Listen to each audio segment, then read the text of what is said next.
bonsoir et bienvenue à vous tous. C'est une soirée sous le thème de tradition et modernité. Je vous livre déjà un petit peu les réflexions parce que comme ça, pendant que vous écoutez, vous travaillez aussi à créer peut-être des questions et des discussions. L'attrait du progrès peut-être parce qu'une vie plus facile, une vie plus rapide, une vie plus distrayante. Et en face, la tradition, la vie plus humaine, le savoir-faire et aussi l'intensité de l'effort. Et je pense que ces thèmes se retrouvent dans les livres de nos deux invités. Évidemment, je n'ai pas lu toute leur œuvre, j'ai lu surtout ce qui vient de sortir plus ou moins. Pour Marie-Hélène Lafont, Joseph et nos vies. Vous êtes privilégiés parce que comme je vous connaissais moins, j'ai lu plus. Et Jérôme Mézot, absolument moderne. Le titre laisse croire qu'on parle que de modernité, mais en fait, pas du tout, on parle des deux.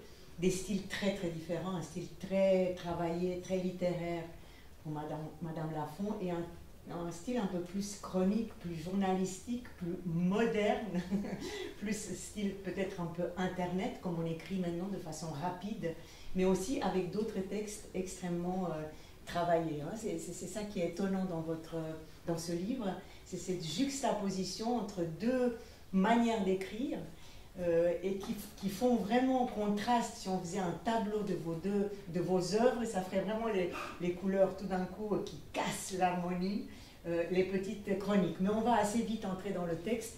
Je vais quand même présenter mes deux invités pour ceux qui ne les connaîtraient pas complètement.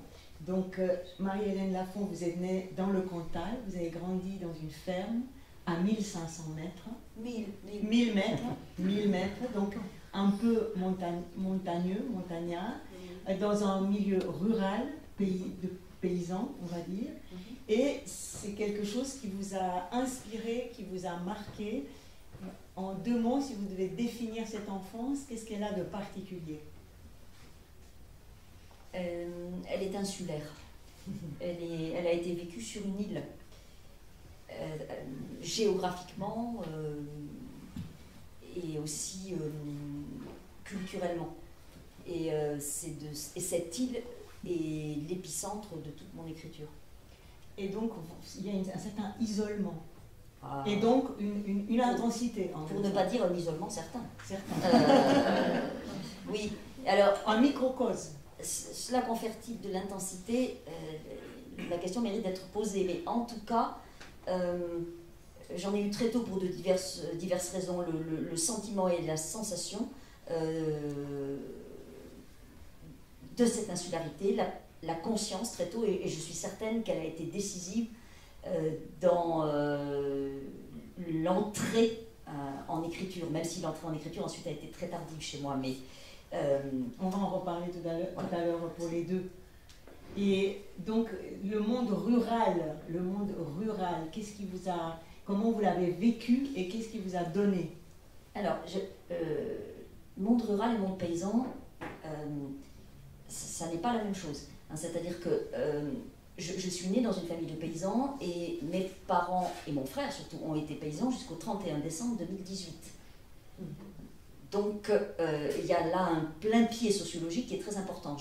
Il n'y a pas de génération intermédiaire entre ce milieu, cette façon d'être au monde, cette façon de travailler, cette façon de vivre, et moi. La génération qui s'arrache, c'est la mienne. Et évidemment que ça, c'est absolument essentiel ensuite quand tout ce matériau-là devient matière à écriture. Mais donc ça veut dire que vous-même dans votre enfance, vous avez travaillé oui, vous avez cette expérience dans votre corps. J'ai fait ce que font les enfants dans les familles de paysans, ils donnent la main, on disait ça, donner la main, vous voyez, voilà. Hein.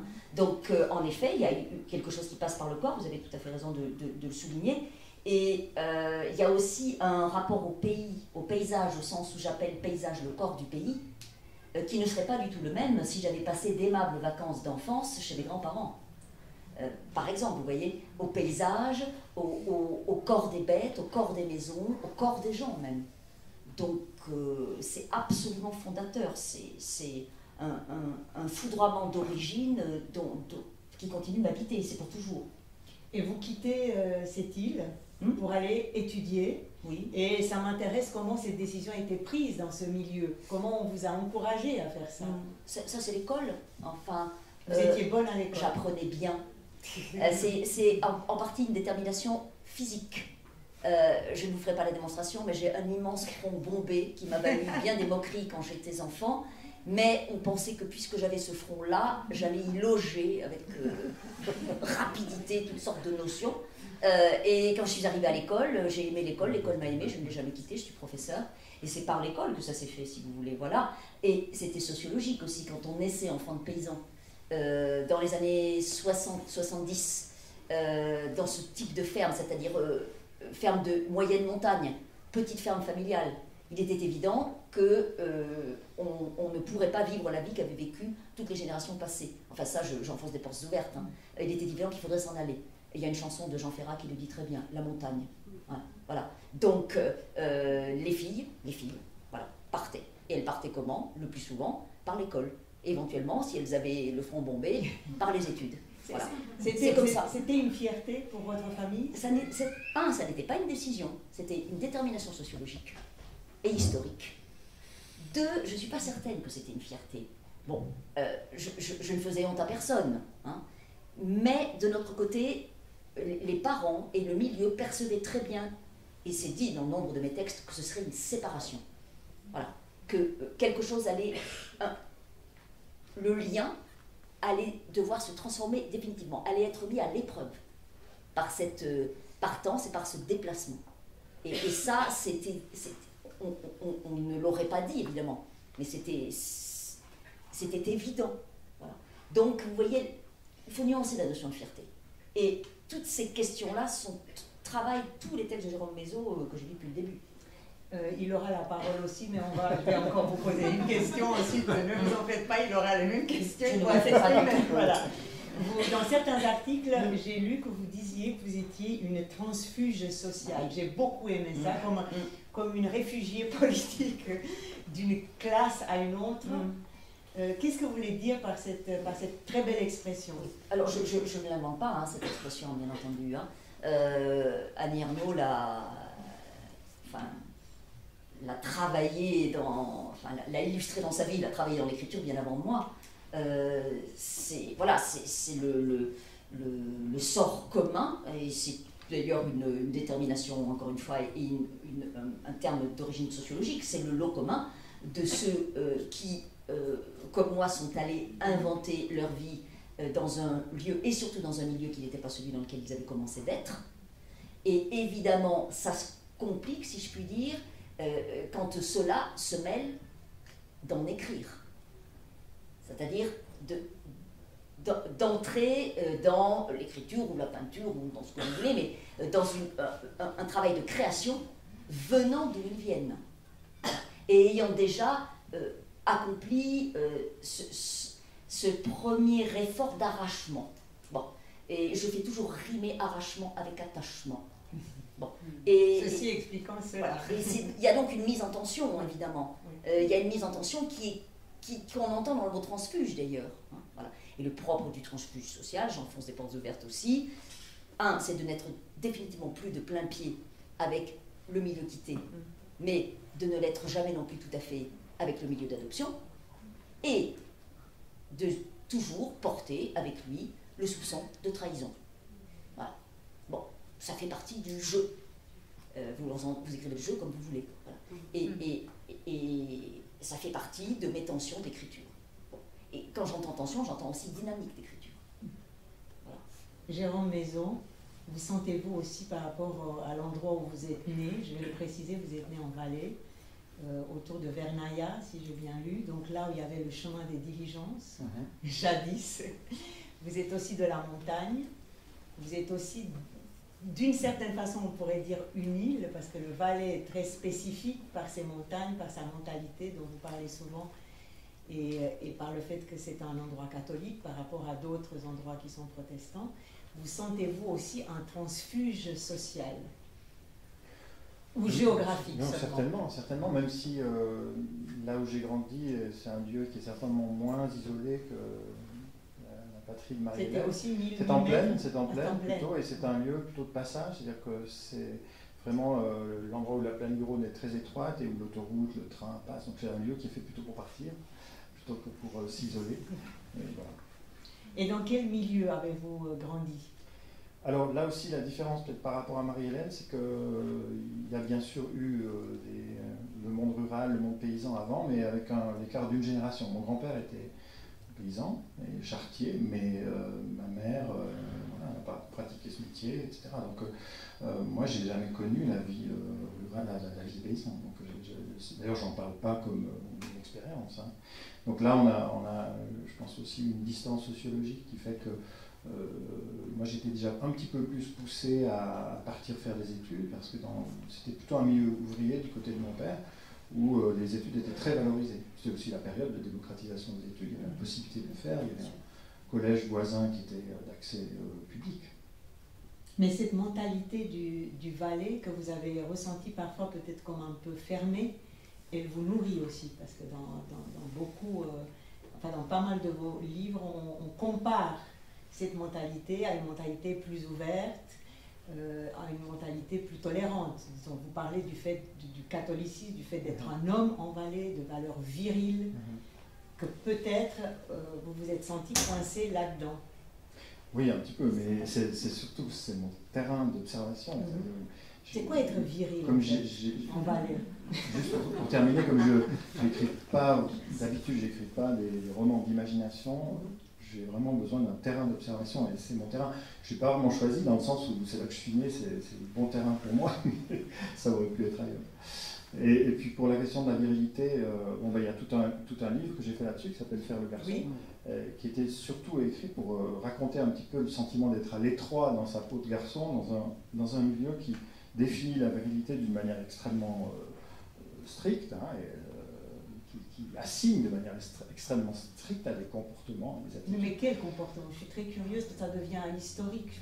Alors bon, j'en parle dans le livre, je ne vais pas tout raconter, mais je sais pas, Juste, résister à l'alcool, voilà. faire des activités physiques violentes, je sais pas, les comportements avec les femmes, etc. Toutes ces choses-là étaient extrêmement codées et les garçons qui ne s'y pliaient pas passaient assez vite pour un homme sans virilité, justement.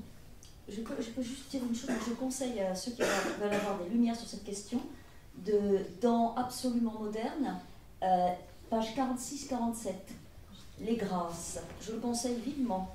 À mon avis, il y a vraiment quelque chose sur cette question, à cet endroit-là, dans ce livre, dans celui-là. J'espère que ce n'est pas dans les extraits que j'ai choisis. Et vous avez droit aussi de vous proposer des extraits. Et c'est en latin. Ah, mais ça fait partie peut-être aussi de la virilité. Ah oui. Je peux dire du allez-y, allez-y, vous avez envie, allez-y. Bien sûr, bien sûr. Donc on est à l'église. Du fond de l'église, de jeunes gars observent les tenues des chanteuses. Leurs boucles d'oreilles teintent comme contre la pâleur du cou, sous les cheveux hauts noués, les seins comprimés par le tissu, froissés sous la poussée du souffle, pleines de grâce, offertes, et pourtant debout en scène sans le moindre geste profane. Pendant le chant, leur visage compose toutes les émotions comme un suspens entre la douleur et le rire. Transfigurée, elle chante avec allégresse pour l'époux mystique. Je marque une parenthèse. J'arrive au paragraphe crucial. Avec impatience, on attend les mots étranges, interdits, enfouis dans le latin pour en jouer crapuleusement. De leur bouche peut-être consentante, elles articulent, elles martèlent. Dominus judicabit. Plaisir et souffrance luttent sur leurs visages en extase, tandis que la langue obscure clame les vérités cachées de nos désirs. C'est fortement sensuel. Bravo. Alors effectivement, après la présentation des deux invités, je voulais entrer tout de suite dans leur texte. Alors il va falloir reprendre la lecture, mais cette fois-ci avec Joseph, le premier extrait, la page de 9 à 11. On va plonger dans l'écriture. Je lis sans ça. Oui, vous lisez sans ça, je crois. Les mains de Joseph sont posées à plat sur ses cuisses. Elles ont l'air d'avoir une vie propre et sont parcourues de menus tressaillements. Elles sont rondes et courtes, des mains presque jeunes comme d'enfance et cependant sans âge. Les ongles carrés sont coupés au ras de la chair. On voit leur épaisseur, on voit que c'est net. Joseph entretient ses mains, elles lui servent pour son travail, il fait le nécessaire. Les poignets sont solides, larges. On devine leur envers très blanc, charnu, onctueux et légèrement bombé. La peau est lisse, sans poils, et les veines saillent sous elle. Joseph tourne le dos à la télévision. Ses pieds sont immobiles et parallèles dans les pantoufles à carreaux verts et bleu marine achetées au casino chez la Cécile. Ses pantoufles sont solides et ne s'usent presque pas. Leur place est sur l'étagère à droite de la porte du débarras. La patronne appelle comme ça la petite pièce voûtée qui sépare la laiterie de la cuisine. Elle préfère que les hommes passent par là au lieu d'entrer directement par la véranda. C'est commode, ça évite de trop salir, surtout s'il fait mauvais ou quand il remonte de l'étable avec les bottes. Cette patronne ne va pas à l'étable. Elle s'occupe du fromage, tient sa maison et dit que dans une ferme, il faut dresser les hommes pour qu'ils respectent le travail des femmes. Au moment des repas, les pantoufles de Joseph glissent sur le carrelage luisant et marron. Joseph ne laisse pas de traces et ne fait pas de bruit. Il s'applique aussi pour ne pas sentir. Il a appris en vieillissant. Dans sa jeunesse, on faisait moins attention à ces choses. Il ne se lave pas dans la salle de bain des patrons qui donne sur le couloir du bas.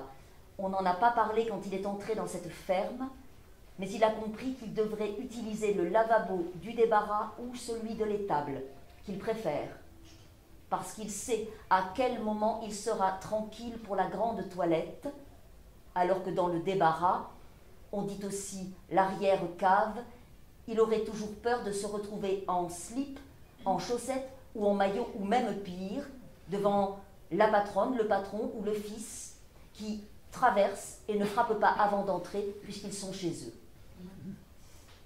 Le chien reste avec lui quand il fait la grande toilette, à côté du lavabo, mais un peu à l'écart, pour ne pas être éclaboussé, et toujours du côté des sacs de farine contre lesquels il appuie son arrière-train. Alors il faut nous éclairer un petit peu, c'est très bien. Qui est Joseph, en quelques mots? Joseph est un ouvrier agricole qui se termine, comme il dit lui-même, dans une ferme en attendant la maison de retraite. Joseph est un personnage qui a été tissé, comme tous les personnages de tous mes livres, de bribes venues de l'inépuisable réel, dans la ferme dont il était question tout à l'heure, sur l'île, dans l'île, dans la ferme de mes parents. Donc il y avait, quand j'étais enfant et adolescente, deux d'abord, puis ensuite un ouvrier agricole qui mangeait avec nous, vivait avec nous dans la maison. Ma mère faisait leur lessive, il se taisait avec nous. Et donc, j'ai toujours su, quand j'ai commencé à écrire, qu'un jour ou l'autre, j'écrirais le livre des ouvriers agricoles. Et j'ai tissé, cousu ce personnage de Joseph à partir de l'inépuisable trésor qui s'est déposé par capillarité comme ça, puisque je mangeais assis sur le banc à côté d'eux, chacun avait sa place, hein. Mon père, ma mère, mon frère, les deux ouvriers agricoles, ma soeur et moi. Et si l'un des ouvriers agricoles était absent, on ne prenait pas sa place. On gardait la sienne. Voilà. Donc, Joseph vient de là. Voilà. Et il vient aussi du cœur simple de Gustave Flaubert, de la félicité de Gustave Flaubert, la servante. Alors, ce début très cinématographique sur les mains, on a vraiment l'impression que la caméra met sur les mains. Pour resituer dans notre discussion de ce soir, tradition et modernité, ces mains sont des mains qui savent faire quelque chose. Oui. Ce sont des mains qui ont un savoir-faire. Oui. Et on peut dire que nous, à part de toucher les touches, on commence à plus rien savoir faire avec les mains.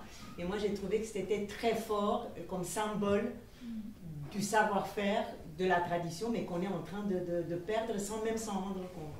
Alors, on m'a fait observer à plusieurs reprises, hein, et c'est particulièrement net dans ce roman-là, hein, mais que très souvent, dans ceux de mes livres où il y a des personnages masculins qui sont paysans, j'en passe toujours par les mains. Et je n'avais pas du tout réfléchi, parce qu'à vrai dire, j'ai beaucoup de mal à réfléchir en faisant. Il m'arrive de réfléchir après, mais pas en faisant.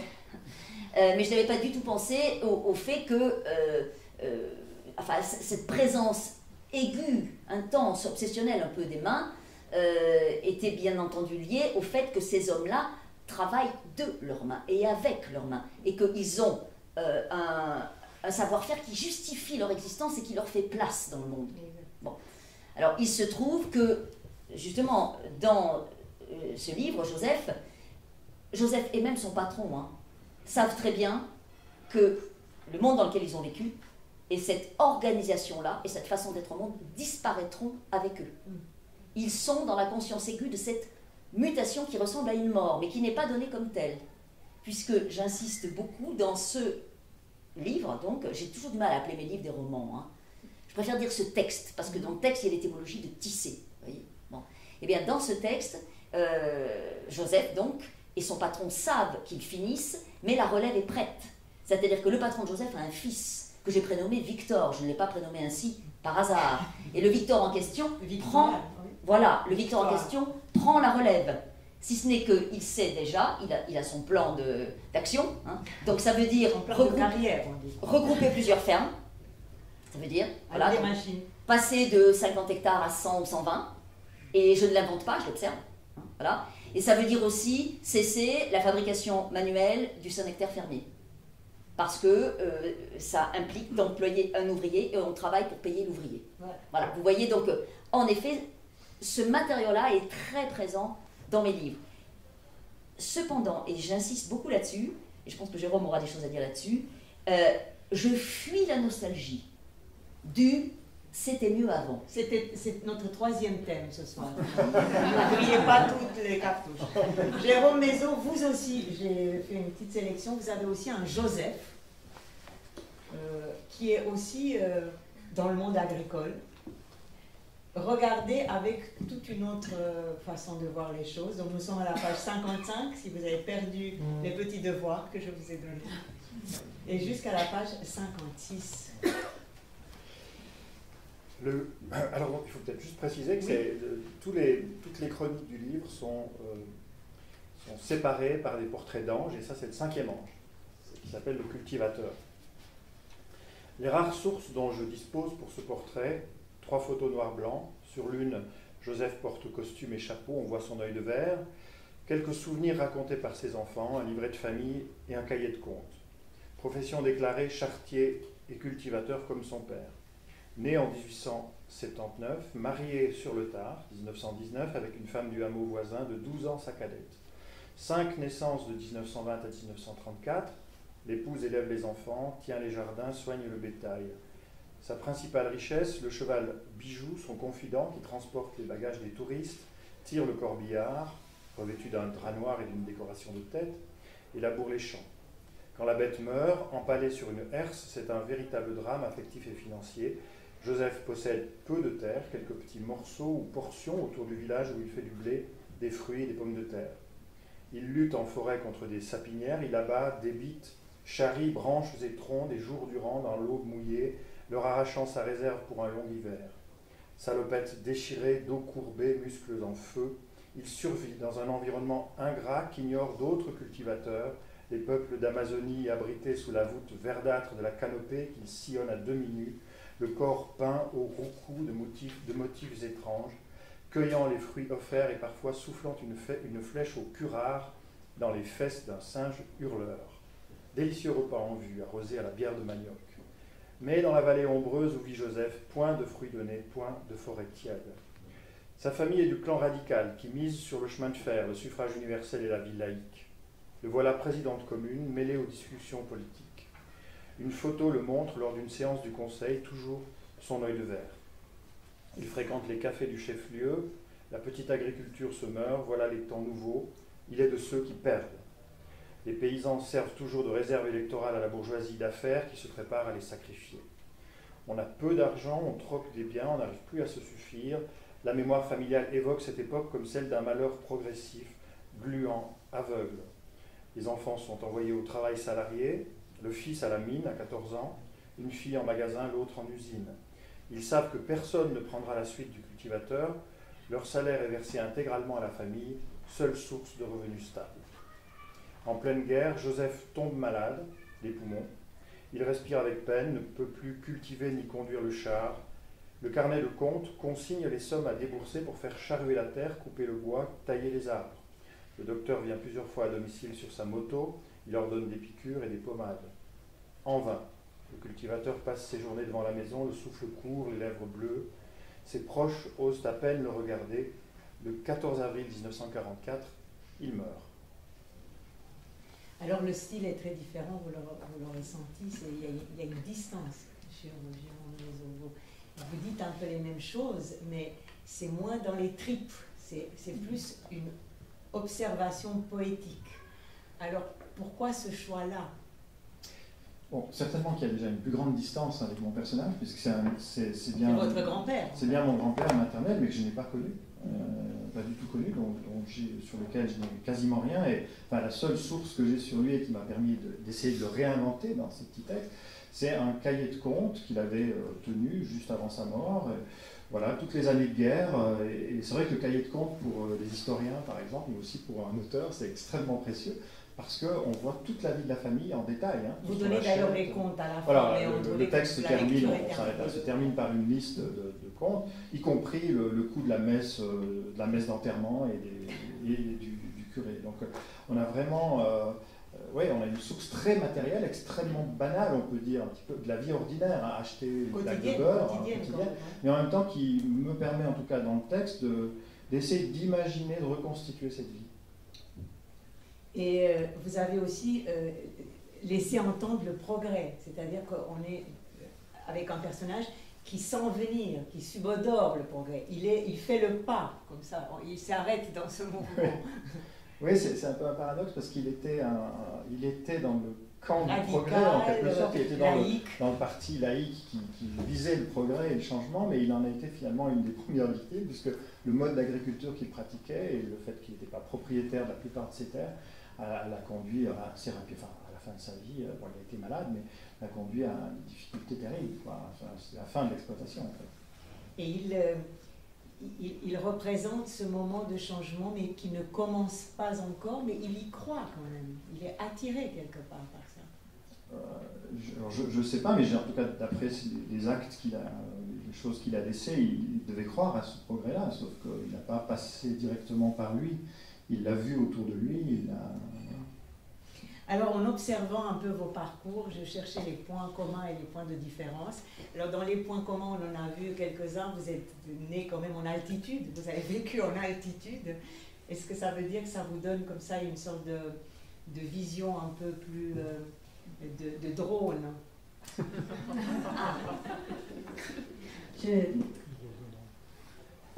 faut dire une chose, c'est que la question de l'altitude, la montagne, est-ce que, Jérôme, est-ce que vous êtes de la montagne? Non, moi je suis vraiment né en plaine. Mais je suis né dans les Alpes, bien sûr, mais vous avez été souvent. Oui, voilà. Bon, votre quotidien.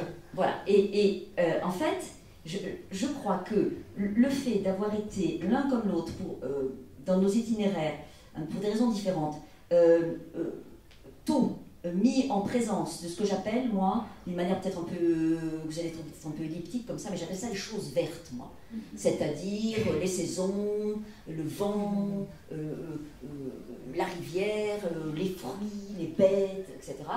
l'un comme l'autre, nous avons... Les vignes. Oui, alors, alors les vignes, moi non, pas du tout. Le vin Cantal, non, pas les vignes. Le fromage. Mais enfin, vous voyez, voilà, un cycle comme ça qui va de l'arbre aux fruits que l'on mange, du lait et de la vache au fromage que l'on mange, enfin bon, nous avons été de plein pied frottés à ça dès l'enfance. Et ça, en effet, ça donne, me semble-t-il, au texte que nous écrivons, même si il sonne très différemment, ça leur confère une sorte d'emprise directe sur le monde, sur les choses, sur le cycle de la mort, de la vie, de l'usure, de ce qui est moderne et de ce qui ne l'est pas.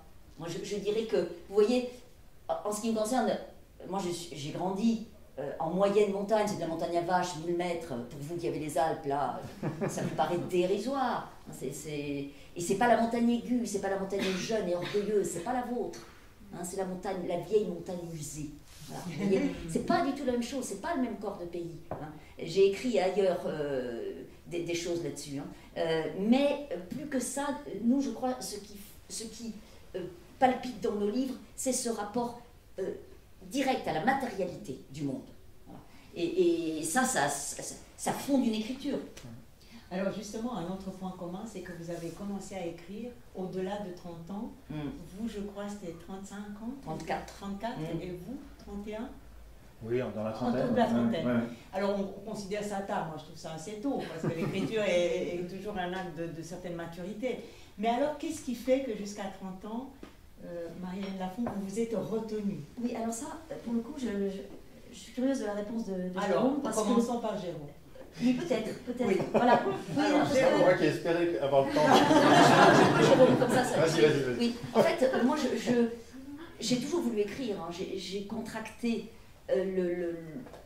comme une bonne maladie, ce désir, comme une vocation, hein, on peut employer ce mot-là, c'est un grand mot, on peut employer. On appelle ça un côté un peu mystique. Non, pas pour vous. Qui me dépasse, mais étymologiquement, ça veut dire la même chose quand même. La vocation, ça m'appelle. Hein. Bon, vous avez raison. Oui, tout à fait. Donc, moi, c'est à l'école, hein, à l'école primaire. Hein. Quand je suis entrée à l'école primaire et que la maîtresse nous disait des livres, enfin, elle nous lisait des livres, elle nous lisait des histoires dans des livres, moi, je me suis dit, ben, moi, je ferai ça plus tard. C'est-à-dire que j'écrirai des histoires qui seront dans des livres et je partirai de ce que j'apprenais à l'école, c'est-à-dire le mot, la phrase, l'histoire, dans cet ordre-là, vous voyez. Voilà. C'était d'une évidence absolue et en même temps d'une étrangeté totale parce que je ne voyais pas du tout, vivant où je vivais, dans le milieu dans lequel je vivais, comment on pouvait écrire des livres. Déjà en lire c'était une bataille, mais en écrire davantage encore. Donc une des raisons pour lesquelles j'ai écrit si tard, c'est qu'il a fallu franchir, vous voyez, toute cette distance sociologique et culturelle. D'une part et d'autre part, je savais aussi que si un jour j'écrirais du lieu et du milieu d'où je venais. Pour le dire en d'autres termes, je n'écrirais pas de roman historique en Basse-Égypte. Vous voyez? Donc, dans le lieu et dans le milieu dans lequel j'ai grandi, on parle des autres, on parle du travail, mais on ne parle pas de soi. Or, je savais que je parlerais du soi. Et donc, il y avait une transgression et il fallait se l'autoriser. Voilà. Et la troisième raison pour laquelle j'ai commencé à écrire tard, elle est très liée à mes études. J'ai fait des études de lettres parce que j'aimais la langue, les histoires, etc.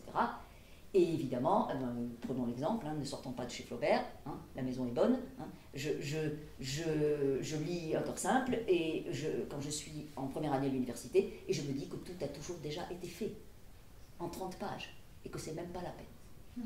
Voilà. Et ça, c'est encore une fois, c'est une porte ouverte, mais c'est difficile à dépasser. Mais donc, vous voilà. avez aussi, je fais une petite parenthèse parce que ça m'a frappé, une agrégation en grammaire. Oui, Qu'est-ce que c'est? Parce que en lettres, je comprends, vous êtes professeur en philosophie, je comprends, mais en grammaire, c'est de la philologie. Vous avez une façon de parler parfaite, quoi. C'est de la philologie du latin et du grec, essentiellement. Oui. Agrégé de grammaire, c'est une chose extrêmement étrange, comme seuls les Français peut-être savent en inventer. Ça existe encore, ça veut dire à quel point c'est résiduel. Quand je l'ai passé en 1987, il y avait 13 postes, c'est vous dire. Donc, en fait, c'est de la philologie latine et grecque, essentiellement. Voilà. Étant bien entendu, parfaite. étant bien entendu qu'ensuite, on enseigne pendant toute sa vie essentiellement le français. Oui. Donc, c'est une logique puissante. Mais voilà. Et moi, je trouve ça très très chic d'être agrégé de grammaire. Mais moi aussi, je trouve ça très chic. Voilà. Mais je vise d'aimer la grammaire. Hein. J'aime le rudiment, j'aime la grammaire. Voilà. Donc, en effet, il m'a fallu une agrégation de grammaire et un doctorat, etc. Pour avoir vaguement le sentiment que j'étais légitime, avant de comprendre que de toute façon je ne le serais jamais. Donc il valait mieux courir d'autres lièvres. Voilà. Jérôme. Alors, oui, bon, pour Pourquoi moi, vous commencez à écrire au-delà de 30 ans? j'ai dû aussi certainement traverser toute une frontière, franchir des étapes. Moi, j'ai eu besoin, je pense, de passer par les études et par le fait de commenter les textes des autres, de m'intéresser à la littérature des autres. Et donc pendant longtemps, en faisant aussi une thèse, etc., je me suis consacré à essayer d'interpréter des textes d'auteurs que j'admirais. Donc ça a pris beaucoup de temps et je pense que ça a facilité aussi cette approche, une lente approche. Alors ça devait venir aussi du fait que je venais d'un milieu où on était assez éloigné des milieux littéraires. Mais par contre, mes tantes lisaient beaucoup, il y avait toujours des livres chez elles. Et on commençait à... Il y avait la curiosité des livres, je me souviens d'avoir eu cette curiosité.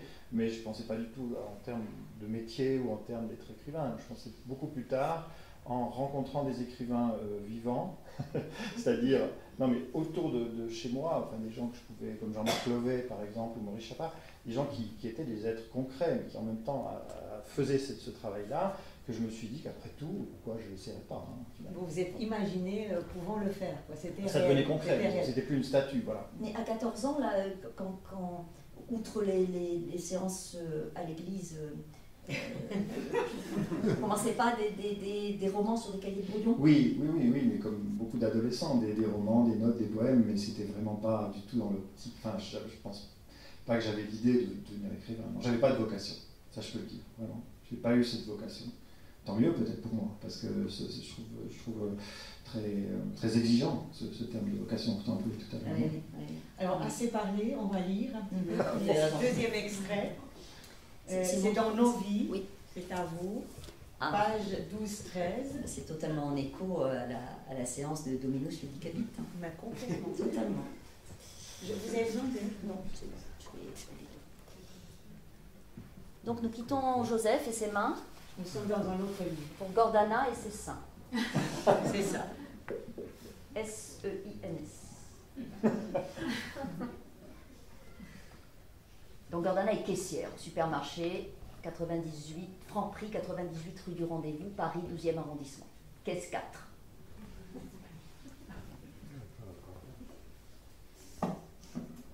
Et que dire des seins? La blouse fermée n'y suffirait pas. Ils abondent, ils échappent à l'entendement, ni chastes, ni turgescents. On ne saurait ni les qualifier, ni les contenir, ni les résumer. Les seins de Gordana ne pardonnent pas, ils dépassent la mesure, franchissent les limites, ne nous épargnent pas, ne nous épargnent rien, ne ménagent personne, heurtent les sensibilités des spectateurs, sèment la zizanie, n'ont aucun respect ni aucune éducation. Ils ne souffrent ni dissidence ni résistance. Ils vous ôtent toute contenance. On se tient devant eux, on voudrait penser aux produits, faire les gestes dans l'ordre, sortir, déposer, ranger, vider, remplir, la carte, le code. On s'efforce, on se rassemble, on s'applique tous, plus ou moins, femmes et hommes, vieux et jeunes et moyenâgeux. Mais ça traverse, ça suinte, c'est organique. C'est une lueur tenace et nacrée qui sourdrait à travers les tissus, émanerait envers et contre tout de cette chair inouïe, inimaginable et parfaitement tiède, opalescente et suave, dense et moelleuse. On aimerait se recueillir, on fermerait les yeux, on joindrait les mains, on déviderait des litanies éperdues, on humerait des saveurs, des goûts, des grains, des consistances, des fragrances ténues ou lancinantes. On y perdrait son latin et le sens commun. Les seins de Gordana jaillissent, considérables et sûrs, dardés. C'est un dur giron de femmes jeunes et cuirassées.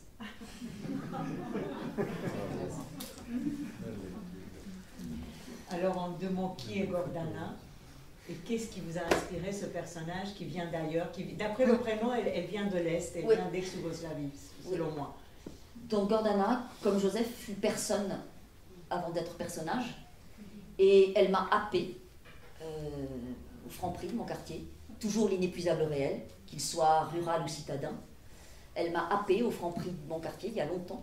Elle a surgi un jour avec ce prénom invraisemblable, ses appâts non moins invraisemblables, que la blouse courte rouge gancée de blanc ne suffisait pas à contenir, la blouse uniforme du Franprix. Et elle était dotée d'un imperceptible accent dont on ne pouvait pas du tout identifier la provenance, mais quand on entendait rarement parce qu'elle ne parlait quasiment jamais, elle était parfaitement rogue et elle a suscité immédiatement l'hostilité massive de toutes ses collègues. Donc c'était un personnage. C'était un personnage.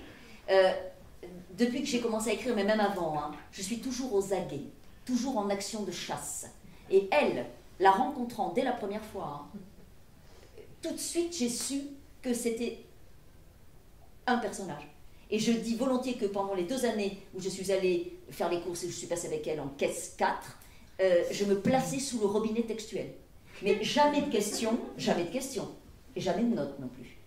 Voilà. Donc voilà, et elle surgissait, et c'est d'abord un corps.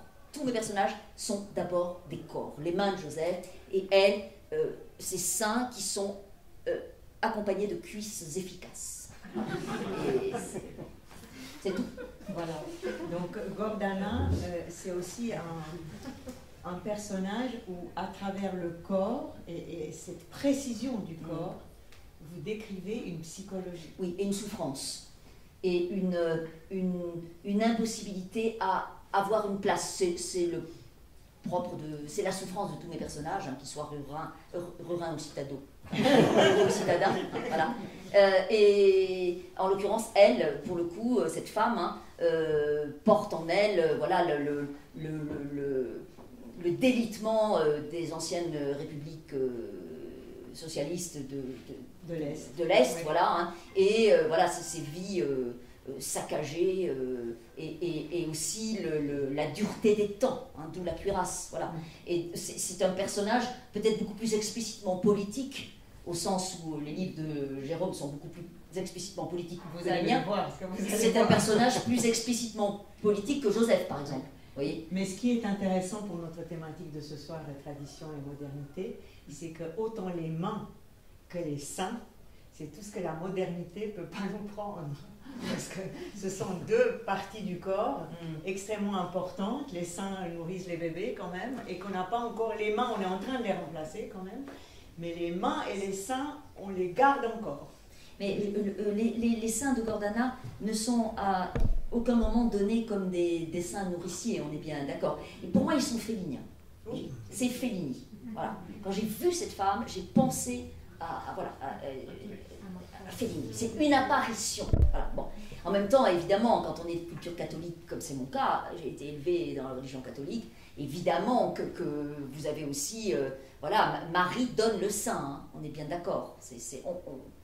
Ma quincaillerie catholique ne me quitte jamais.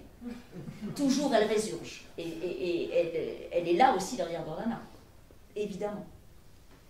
Jérôme Mézot, j'ai aussi choisi un petit extrait pour vous, à la page 40-41, c'est autour de la tome de fromage. Ça nous change. Mais c'est le sang valaisan, la tome de fromage. Vous l'avez pris. Vous vous rappelez, page 40? Oui, oui. Donc c'est une partie de la chronique, de la chronique, 4e chronique.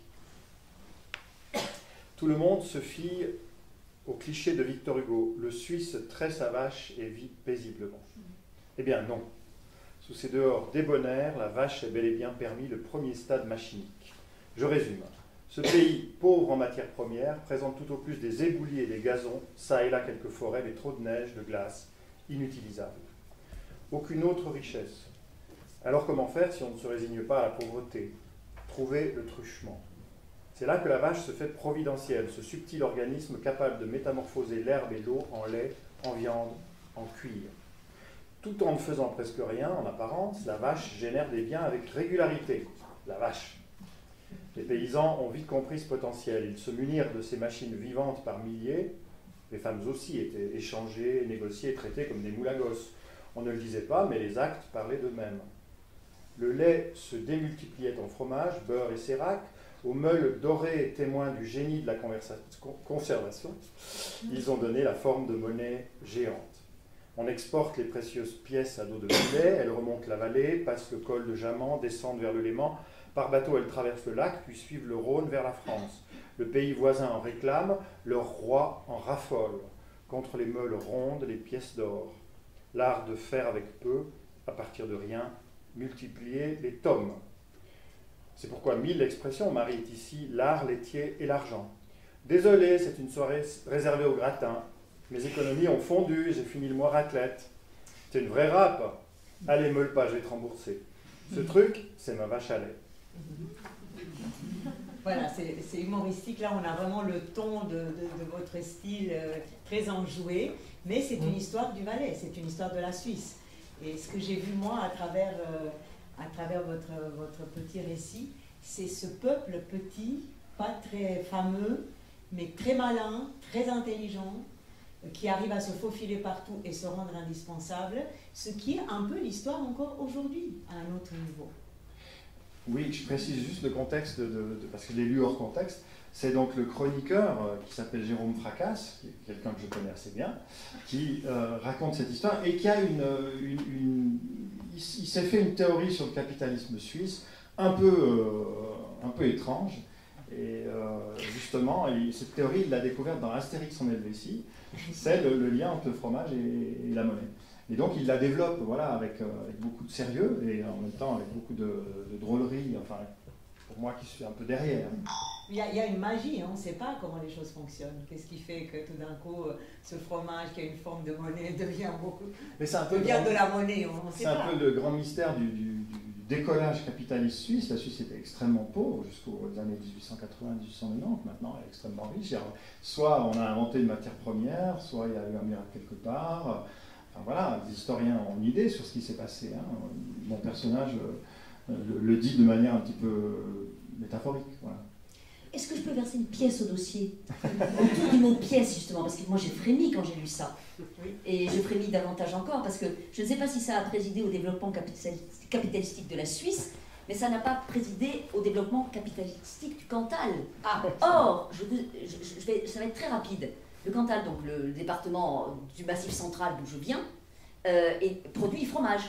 Vous connaissez le fromage qu'on appelle le Cantal, peut-être. Bon. Il produit du Saint-Nectaire aussi, dans ce département, essentiellement. Et, ça c'est complètement sidérant, mais moi ça m'a saisi quand j'ai lu ça, je me suis dit, waouh.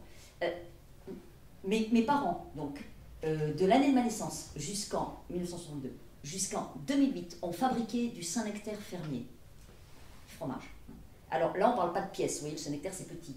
Mais en revanche, mon grand-père, donc le père de mon père, lui, pendant toute sa carrière de paysan, il a fabriqué du Cantal. Et le Cantal, ça se compte en pièces. On dit une pièce de Cantal. Voilà, 10, 20, 30 pièces de Cantal. Et moi, j'ai été bercée par cette mythologie de mon père racontant que son propre père, mon grand-père, mais que j'ai connu plus âgé, moi, quand il était vraiment au sommet de son activité, il sortait 40 pièces par été. Et 40 pièces, c'était mythique, quoi. Voilà. La magie du mot pièce n'a pas opéré. Le Cantal n'est pas devenu la Suisse. Voilà.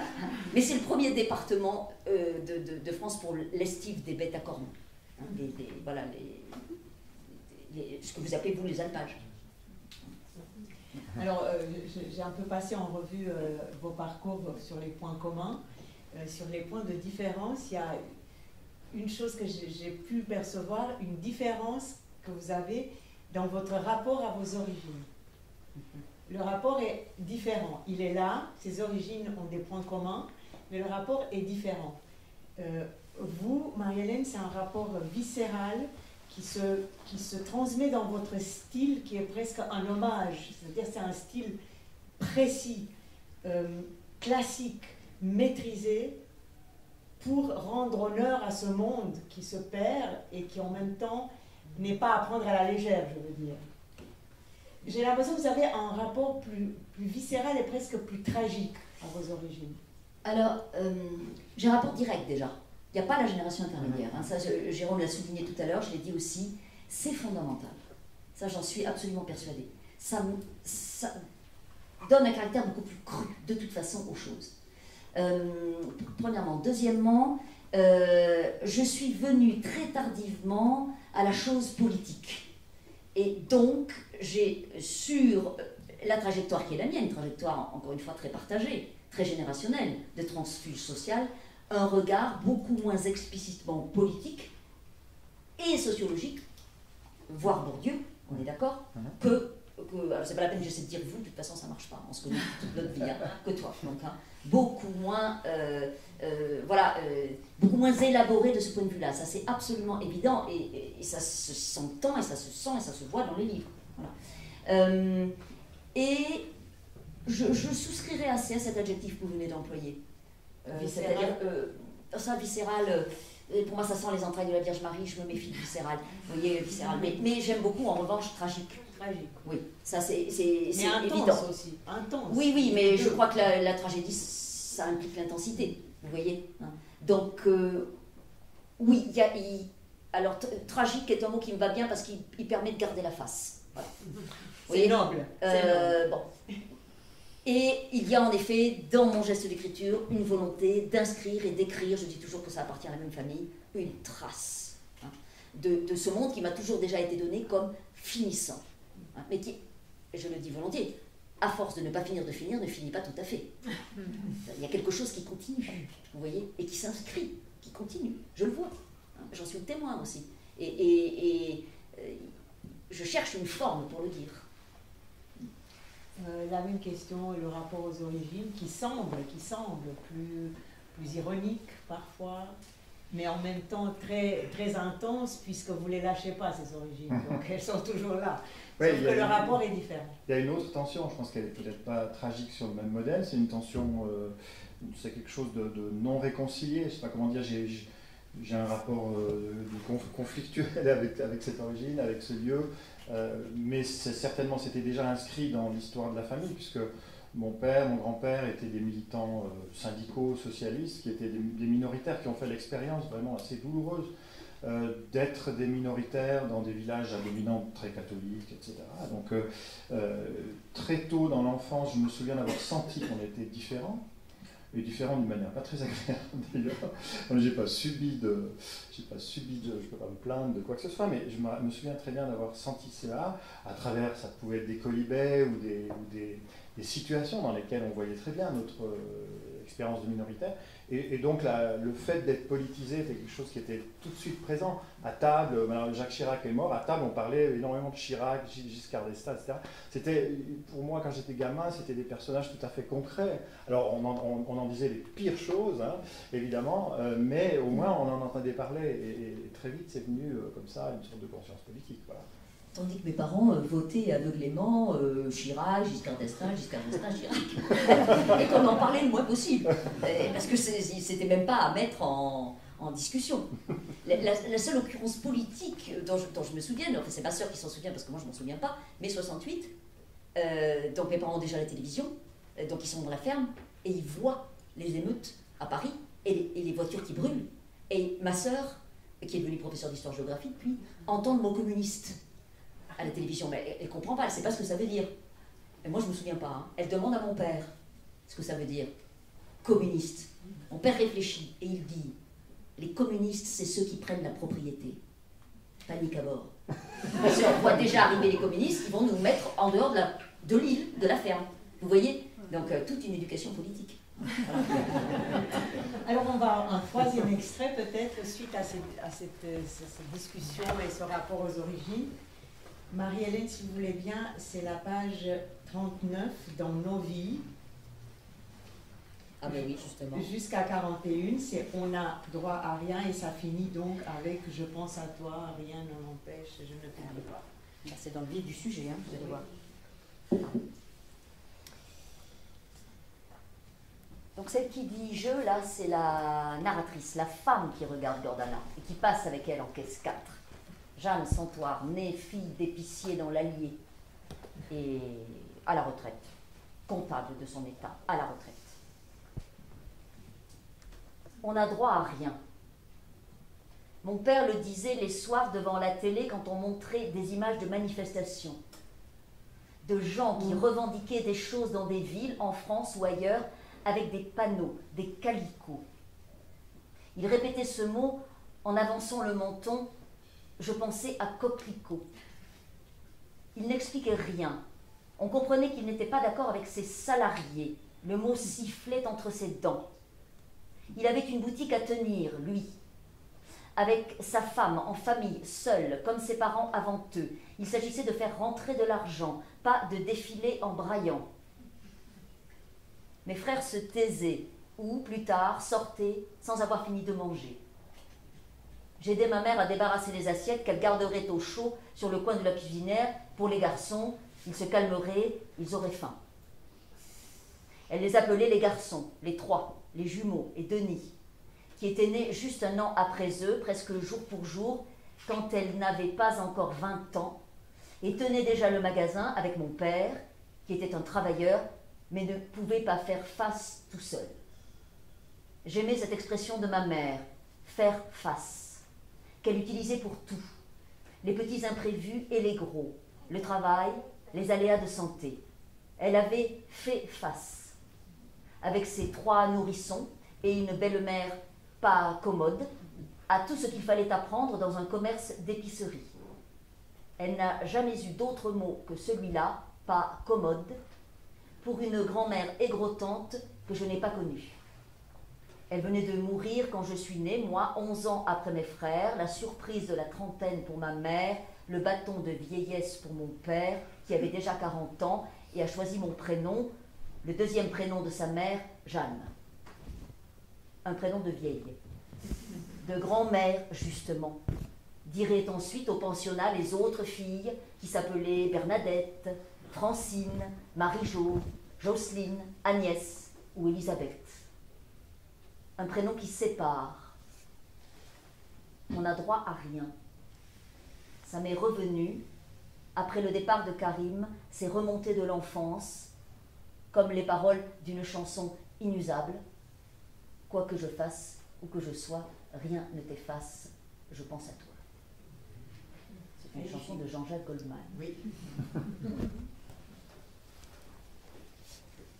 Donc là, dans cette page et demie, on a tout un glissement d'une façon de penser qui est aussi traditionnelle. On fait face, on n'a droit à rien. On évoque la modernité des manifestations qui veulent faire évoluer la société. Alors par rapport à ça, est-ce que vous vous sentez nostalgique de cette tradition ou vous dites quand même ouf, on a bougé un peu? La nostalgie, donc, hein, j'ai fait brièvement allusion tout à l'heure, est un pli d'être qui m'est complètement étranger. Complètement. Je suis greffière. J'inscris une trace. Et dans ce monde dont j'inscris une trace, il y a toujours d'ailleurs, hein, un attachement à l'immuabilité des choses, quand bien même elles ne seraient pas satisfaisantes. Je dis volontiers en manière de boutade que dans ce milieu-là, on n'aurait jamais fait la Révolution française. Vous voyez, hein. Et donc, je ne serais jamais devenue ni professeur ni écrivain, je serais restée au cul des vaches toute ma vie. Voilà. Donc, cette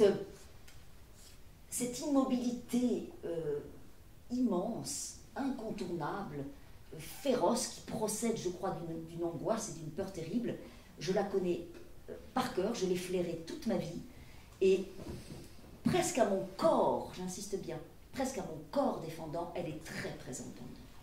Très, très présente. Mes livres sont pleins de personnages Jeanne, Joseph, qui sont figés dans un état du monde dont ils ne pensent pas qu'on puisse jamais, jamais, jamais l'ébranler. Vous voyez, je ne parle même pas de le changer, je parle de l'ébranler. Voilà. Et en même temps, ils sont forcément traversés par l'histoire qui leur passe dessus, ou qui se déroule à la télévision. J'insiste, hein, j'ai l'air de rien avec ma télévision et mai 68. Mais c'est fondamental. Hein. Tous mes paysans sont des paysans d'après la télévision. La télévision, c'est la palpitation du monde au bout de la table de la pièce dans laquelle on mange. C'est le monde, c'est son intrusion, son éclatement dans leur vie. Et plus rien n'a jamais été pareil après. Et notamment des points de vue de la conscience de ce que l'on a d'être et de la douleur éventuellement qui l'accompagne. Et mon écriture, elle travaille du côté de cette douleur, parce qu'il y a une douleur à sentir qu'on est enquisté dans un état du monde qui n'est pas satisfaisant, hein, mais qu'on ne tentera pas de le changer parce qu'on n'a droit à rien, parce qu'on croit à rien. Et puis parce qu'il faut faire face. Parce qu'il faut faire face et que toute son énergie vitale est employée à faire face. C'est intenable. Et nombre de mes personnages sont pris dans cette tenaille. Ça, c'est intenable politiquement. Pourtant, vous êtes vous-même l'incarnation d'un départ de ce monde pour vous déplacer à Paris, pour faire des études et pour devenir professeur et pour vivre à Paris. Donc être une citadine. Donc vous incarnez physiquement. Oui, mais je crois que j'écris dans cette tension, dans l'impossibilité même de mon être.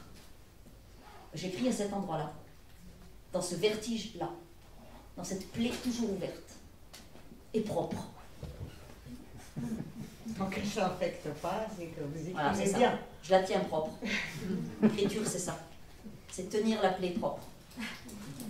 Alors Jérôme, un dernier extrait, aussi en rapport entre modernité et tradition, donc dans Absolument moderne, page 68. 58, c'est juste Pardon, 58, j'ai mal écrit, excusez-moi, 58. Et 59, on s'arrête au permis de conduire. Très bien. Alors, c'est la 6e chronique. Hein. Le vieux monde part à la renverse.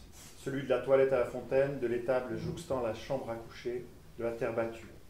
Celui des vêtements raccommodés et de l'ampoule nue au-dessus de la table. Grand-mère ne comprend plus rien à rien. Avec de petites rondelles de plastique, je joue à lui donner la communion. Elle s'exécute docilement. Et les fusées qui vont sur la Lune, je les dessine pour elle en couleur. Elle secoue la tête. Ce qu'on n'invente pas maintenant. On délaisse les épiceries pour l'extase des grands magasins. Le vendredi saint, nos mouchoirs ne couvrent plus les crucifix. La confession agace désormais les fidèles, même monsieur le curé qui en a entendu de bien belle. On irait plus souvent à la messe si au sermon, il disait à voix haute le nom des pécheurs. Profession consommateur. Nul ne saurait dormir longtemps sans être jugé rétrograde. Le samedi, avec la tante, on se rend à l'innovation qui propose 1000 objets nouveaux, pratiques et bon marché. Après, on y retourne pour acheter le modèle suivant, surtout ne pas être le seul à manquer le train du nouveau. Partout fusent les bons conseils. Répandez-vous sur la surface de la terre, croissez et surmultipliez. Achetez-vous les uns les autres. Et Dieu reste silencieux. D'autres causent à sa place. Soyons clairs, le moderne a tous les avantages. Pratique, efficace, technique. Sans bruit, il transforme les gestes et les paroles, les rythmes. J'ai humé, gosse, le mazout et l'essence comme des parfums bénéfiques, signes de puissance et de douceur. Les lessives à la main n'ont pas abruti ma mère. Elle vient d'obtenir le droit de vote, 1971, et passe son permis de conduire. Alors moi, en finissant ce petit extrait, je ne sais toujours pas si vous êtes pour le progrès, contre le progrès, pour la tradition. Et j'aimerais bien que vous vous en expliquiez parce que c'est fascinant. Phrase après phrase, vous dites, ah là, il est quand même content de ça. Après, ah non, pas du tout, pas du tout. Disons, le personnage qui raconte cette histoire était très ambivalent. Hein, et j'ai voulu garder le maximum d'ambivalence. Ensuite, bien sûr, moi j'ai bénéficié de tous les avantages du progrès. J'aurais une mauvaise figure à le critiquer. Je suis bien heureux d'être né quand je suis né et d'avoir bénéficié des techniques médicales et machiniques qui m'ont permis de ne pas me casser le dos dans la forêt, donc, comme mon grand-père.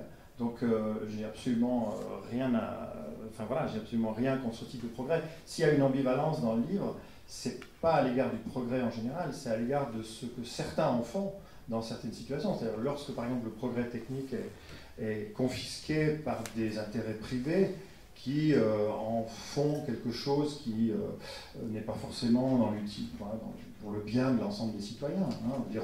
On nous a proposé pendant ces 40-50 dernières années dans le monde de la consommation toutes sortes constamment de nouveaux objets dont une bonne partie ne servent vraiment à rien. Enfin, j'en nomme quelques-uns qui sont vraiment comiques, le couteau électrique. Enfin, nous, on a acheté en 77, on a acheté un couteau électrique pour couper le rôti. Mais c'est absolument ridicule. Enfin, il ne faut plus avoir de bras. Ou alors, vraiment très malade, et ça, je respecte ceux qui ont besoin d'un couteau électrique. Mais enfin, en général, on n'en a pas besoin. Hein. Et nous, je me souviens que chez nous, mon père était extrêmement fier de ce couteau électrique. Mais c'était un signe aussi de réussite sociale. Ah, bien sûr, bien sûr. La consommation, c'est pas seulement le plaisir de consommer, c'est les signaux qu'on arbore, notamment de ce progrès. Tout à coup, même le couteau devient électrique. Hein. Il y a eu la brosse à dents, enfin bientôt il y aura, je sais pas, tout sera électrique, quoi. Alors, il y a là, tout au début, j'aimerais juste que vous lisiez les 5 premières phrases parce que je trouve qu'elles nous achèvent dès le début. Non, je ne veux pas vous achever. Et que peut-être que ça nous permet de comprendre où vous vous situez. Donc, juste le début, le chapitre 1, le petit 5 lignes. Juste le petit ouais. Au commencement était la chair, bourgeonnante ou putréfiée, inlassable, toujours recommencée, coït, milliers d'êtres neufs déposés sur le bord du monde, lancés dans leur seul corps. Pourquoi on commençait avec ça? Vous auriez aimé que je ne le dise pas. Oui, on peut finir avec ça, mais il annonce une couleur là. Il annonce la couleur de la vanité en fait. Peut-être la vanité et de la tradition et de la modernité, de tout le parcours. J'ai de la peine à vous dire pourquoi j'ai commencé comme ça, si ce n'est que j'avais envie de faire un jeu de pastiche avec la Genèse, et que tout le texte est un pastiche comique, on peut dire, de la Genèse, avec une situation particulière, c'est que Dieu il est parti, on ne sait pas très bien où, hein, en vacances, à la retraite. Je voulais en finir, je voulais justement insister là-dessus. Moi j'ai écrit en lisant ce livre. Ça commence raide, hein, parce que pour moi, lancer dans leur seul corps, ça c'est terrifiant. Hein. Dieu est mort. Non, j'ai beaucoup ri en lisant ce livre parce qu'en effet, donc, il y a une scansion de tout ce que fait Dieu pour se désintéresser de ce qui se passe chez nous. Il nous laisse faire, quoi, voilà. Et notamment, alors ce qui m'a paru grandiose, c'est que nous apprenons, alors je n'ai pas noté la page, je le regrette, que Dieu est en congé maladie. Lui, il bénéficie des assurances sociales, donc lui aussi, il a bénéficié d'un progrès. Mais bon, c'est un peu une théologie négative, c'est-à-dire qu'il est dans ce livre, il est inaccessible. Il a bien créé le monde, hein, en tout cas d'après le chroniqueur, mais ensuite il est parti en vacances et il l'a laissé aux entrepreneurs, ses 2 fils, qui sont vraiment des olibrius, alors terribles, et qui pendant cette génération vont le foutre en l'air jusqu'à aujourd'hui. Et tout de suite derrière, mais ça c'est vraiment le plaisir de découvrir le livre parce qu'il est fait de contrastes en permanence, et puis pour moi ce sont souvent des contrastes qui sont des clins d'œil, comme dit Madame Lafont, on peut rire beaucoup. Tout de suite derrière vous dites, Père proclamait que la médecine allait guérir sa femme du cancer. Et puis le personnage est hypocondriaque parce que justement il croit qu'il a toutes les maladies, c'est la phase qui suit, quoi. Donc Dieu n'est plus là, on n'est que de la chair et la médecine ne sauve personne. Vous vous souvenez de Véronique et Davina? Oui. Dès septembre 1982, Véronique et Davina attirent des milliers de téléspectateurs pour l'aérobic du dimanche matin. Père et moi n'allons plus à la messe. Nous préférons voir les 2 femmes danser sur l'écran. Il en profite pour me raconter ses hauts faits à la société de gymnastique. Moi, je me souviens de Véronique et Davina. Ah oui. Aussi. Ça, c'est un souvenir générationnel. C'est complètement générationnel, mais voilà, donc ça dit beaucoup, ça. Hein. Et cette tendresse à l'endroit du Père. Moi, ce livre, j'ai ri. C'est un livre politique, et c'est un livre tendre. Il y a une tendresse à l'endroit du Père dont je voudrais être capable. Une tendresse immense à l'endroit du Père. C'est comme un chant d'amour au Père. Voilà, je vous remercie. On arrive au moment des questions, parce qu'on aimerait bien que vous participiez. Soit des questions précises sur ces livres que on a essayé de vous faire découvrir, soit des questions sur notre thématique. tradition et modernité qui nous concerne tous, et on est même en train de prendre des grandes décisions, ne serait-ce que par rapport à la 5G, pour pas la nommer. Donc, posez des questions. Nous avons la chance d'avoir ces deux écrivains avec nous. Voilà, si vous voulez avoir plus de détails. Je peux juste prendre... Voilà. Pas besoin du micro, merci. Voilà. Ah, d'accord. Une question pour Madame Lafont. J'ai l'impression que depuis que vous avez quitté littérairement le Cantal et que vous êtes dans le supermarché, ça n'est plus tout à fait un texte, mais c'est un roman, dans la mesure où le conditionnel prend beaucoup de place. Gordana aurait pu avoir ceci ou faire cela. Deux choses. Je risque fort de retourner au Cantal. Je préfère prévenir. C'est assez inépuisable comme. Alors le conditionnel, oui, ce roman intitulé Nos vies, on ne l'a pas entendu dans les extraits, mais c'est aussi un livre dont je dis volontiers que le sujet, c'est le potentiel narratif du conditionnel. Vous savez, le conditionnel des jeux d'enfants. Hein. On serait dans la savane, voilà. Y aurait un lion, y aurait des éléphants, voilà. Vous voyez, ça. Eh bien, le potentiel narratif du conditionnel, ma narratrice, Jeanne Santoire, en a été adepte dès l'enfance, pour des raisons liées à la présence d'une grand-mère aveugle à qui elle racontait les choses. Elle a commencé très tôt à observer autour d'elle et elle dit elle-même que ce qu'elle n'avait pas vu ou pas su, elle l'inventait. Et c'est dans cette marge bruissante comme ça et vibrante des possibles de nos vies et des possibles narratifs que le conditionnel, cette forme en ray que j'aime infiniment, me permet d'entrer.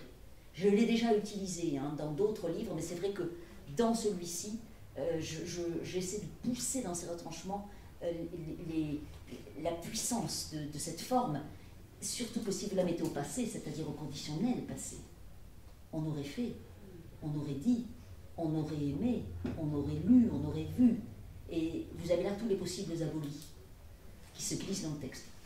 Et alors là, la dimension tragique... Mais c'est ça, j'y pensais pendant que vous Vous parliez. voyez, donc il suffit de jouer sur conditionnel présent et conditionnel passé pour que quelque chose se déploie. De la puissance de la grammaire. Vous voyez ? Ah, rêver en grammaire. Vraiment. Donc, mais vous avez raison, cette présence très forte confère, même à l'oreille, une tonalité particulière à ce livre-là. Mais c'est pas votre dernier livre, vous en avez sorti un autre. Vous savez, Le Pays d'en haut, depuis j'ai écrit un livre d'entretien qui s'intitule Le Pays d'en haut, oui. Et j'ai commis une fantaisie sur Flaubert. Voilà, un essai à ma façon très buissonnière sur Flaubert. Mais mon dernier roman, texte de fiction, on va dire, si on peut appeler ça comme ça, c'est celui-là, c'est bien celui-là.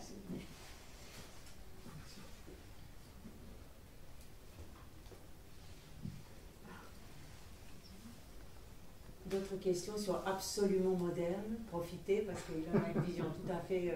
on peut encore en rire en le lisant.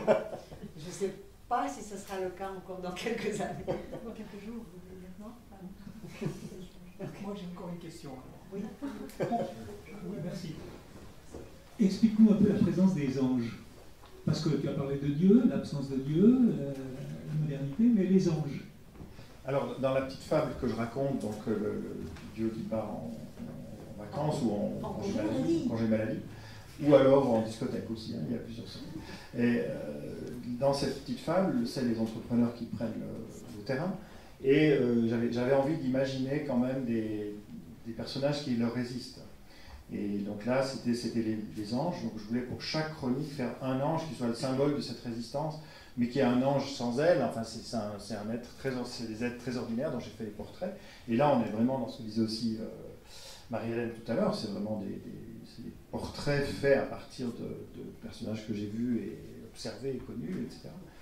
Donc ils sont reconstitués, ils ont un corps reconstitué, un corps d'ange, mais ils sont, voilà, je je sais qui ils sont.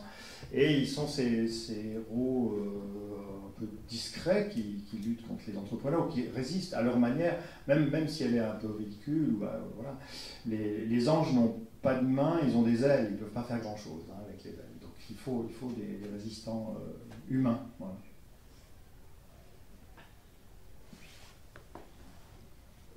Et puis les entrepreneurs vont vaincre, il y a une suite à ce livre. Alors il y a une fée qui s'appelle la fée minimum, qui aimerait bien qu'on en fasse un petit peu moins, qui aimerait bien un peu de modération, et elle a 2 adjointes qui sont Vertige et Frisson, qui font l'amour avec tout le monde. Ah ben ça, Et elles réussissent, dans les rêves du narrateur, elles réussissent avec ça à stopper la surproduction. Mais enfin, c'est un rêve. donc en fait, tous ceux qui représentent une solution, ils sont assez immatériels devant des bulldozers qui, malheureusement. eux, sont très... Mais c'est un combat illégal. Voilà, c'est un combat très inégal. Je le trouve un peu méchant avec l'entrepreneur créateur. Oui, on m'a dit aussi que c'était dangereux d'être méchant avec lui. Mais comme c'est un personnage de fiction, ça va. Oui.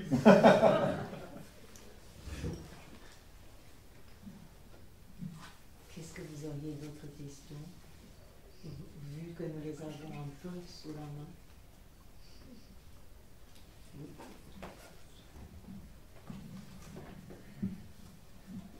Je ne sais pas si c'est une question, parce que vous avez parlé, Marie-Hélène Lafon, beaucoup de douleur et de tragédie, ou de personnes enquistées dans un état du monde, et j'ai repensé à ce que j'avais lu dans Nos vies. Il ne parle pas beaucoup d'elle, il est en paix avec ses morts et confiant pour le temps ouvert qui reste à vivre. Vous cherchez dans l'écriture aussi ça, cette paix, justement? Oui, oui, c'est aussi une façon de chercher un chemin vers la douceur, oui. Oui, bien sûr. Ce que j'entends aussi quand je dis garder la plaie propre, ça s'accompagne de ça, probablement, oui. D'ailleurs, ça fait plus de 20 ans que j'écris maintenant, et j'ai mis pratiquement 10 ans, probablement, à concevoir qu'il puisse y avoir dans les textes que j'écrivais quelque chose qui relèverait de la douceur, mais qui ne serait pas mou. J'ai longtemps confondu douceur et mollesse, notamment du point de vue de la phrase, parce que tout ça, bien entendu, c'est affaire de mots, de phrases, de rythme, de ponctuation, de matériau verbal, vous voyez. Et longtemps, j'ai eu le sentiment que si ma phrase n'était pas tendue comme une machine de guerre, elle allait flatuler, vous voyez. Elle allait mollir, voilà. Elle allait s'abolir, voilà. Et donc, j'ai cherché de ce côté-là, vous voyez, à trouver de la souplesse et de la fluidité qui ne soit, voilà, la souplesse, la fluidité, vous voyez, tout ce registre-là, à le rendre possible. C'est du travail avec le matériau verbal, c'est aussi du travail avec soi et sur soi, et ça ne s'arrête jamais. Et c'est aussi pour ça que je suis très touchée dans... je crois que j'ai lu tous tes livres depuis le début, et il y a il y a de grands moments de douceur et de tendresse, et c'est très difficile, la douceur et la tendresse sans la mièvrerie. C'est très difficile. Et dans les livres très politiques de Jérôme, il y a ça aussi. Moi, je cherche. Mais à la fin de Joseph, il y a le mot reposoir. Oui, il vient de Flaubert. Voilà, et qui lui semble doux. Oui, en effet. Mais bon, il vient de Flaubert, il vient de la scène finale du Cœur saint de Gustave Flaubert, le reposoir dressé dans la maison où Félicité agonise, dans la cour en ruine de la maison où Félicité, la servante, agonise longuement. Donc, en effet... Il y a l'idée de repos. Voilà, il y a l'idée de repos. Le problème, c'est que c'est le repos éternel. Ils sont tous quand même extrêmement morts. Donc, j'ai encore des progrès à faire, vous voyez bien. Voilà. Je ne sais pas si j'ai répondu, mais... Eva, encore quelques questions? Alors. Voilà, il y a des mains qui se lèvent, des gens qui ont envie de participer.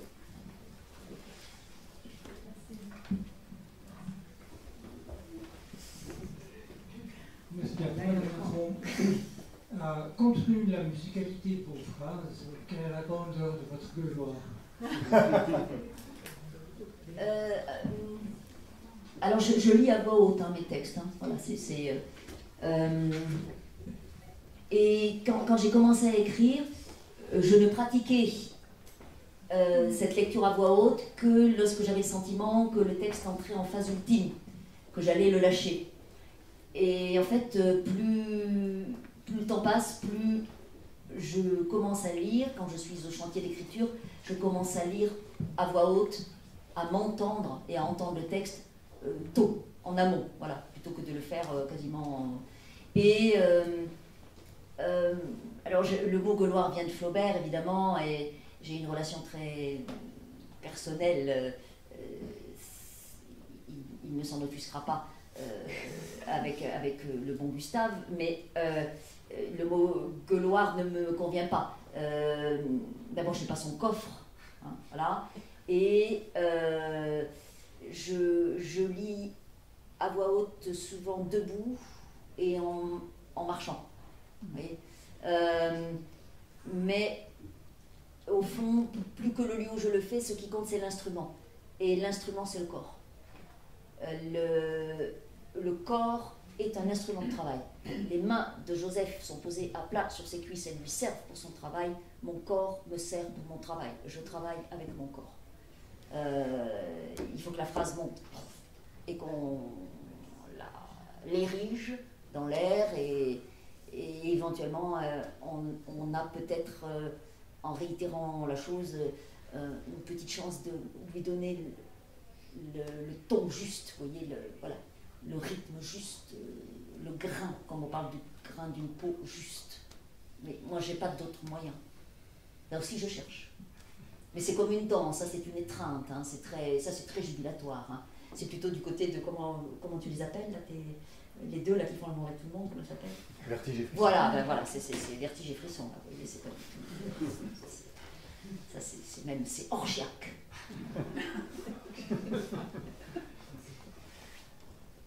Mais puisqu'elle vient de parler tellement bien du corps, que dans cette discussion tradition et modernité, c'est le corps qui est le plus remis en question. Ça de façon maintenant, actuellement, dans ce qu'on nous propose, dans ce qui est en train de se passer, c'est au fond le corps qui est mis à mal et qu'on aimerait faire sortir du jeu. Et y compris ce que j'appelle moi corps du pays, c'est-à-dire paysage. Ouais. En vous entendant, ça me vient à l'esprit. Il ne faut pas dire tout ce qui vous vient à l'esprit, mais bon. Une dernière question? Enfin, ce n'est pas une question vraiment, ça s'adresse à tous les deux. Que pensez-vous de la part de l'imaginaire dans la fiction? Imaginaire incité par l'expérience propre, naturellement, puisqu'elle est à la base de votre travail. Et aussi, quelles sont par exemple vos lectures actuelles? Vous avez parlé de Flaubert, mais j'aimerais bien un peu savoir ce que vous lisez, si vous avez des auteurs qui vous sont chers, des auteurs d'aujourd'hui, des auteurs qui parlent de notre temps. Oui, alors justement. Vas-y, je réponds après. Sur l'imaginaire. Ça, j'ai le temps de réfléchir. Mais, parce que vous voyez, alors justement, je vais parler d'une femme que je lis en ce moment, que je lis depuis 2 ou 3 ans, je ne la connaissais pas auparavant, et qui est, à mon avis, totalement à la croisée féconde de l'imaginaire et de l'inépuisable réel. C'est une femme qui s'appelle Claudie Hunzinger, Hunzinger. Elle publie chez Grasset, et elle a publié il y a quelques années un livre qui est ressorti en poche qui s'intitule La survivance, ANCE à la fin. Et là, elle publie à cette rentrée littéraire un livre qui s'intitule Les grands cerfs, les animaux avec les bois. Voilà. Et nous sommes totalement, avec ces 2 livres-là, totalement au vif des sujets que nous avons empoignés là ce soir. Elle est passée chez Laure Adler. Oui, elle est passée en effet dans l'émission dans l'heure bleue. quand on a la chance de l'entendre, elle est totalement stupéfiante, et il faut la lire. Et dans ce livre-là, d'une façon bien plus puissante que je ne saurais le dire et le faire moi-même, elle embrasse, elle tisse, elle noue une implication énorme et très politique dans le monde réel, dans lequel elle est fichée comme un clou qui va se ficher dans une pièce de bois, vous voyez, et une puissance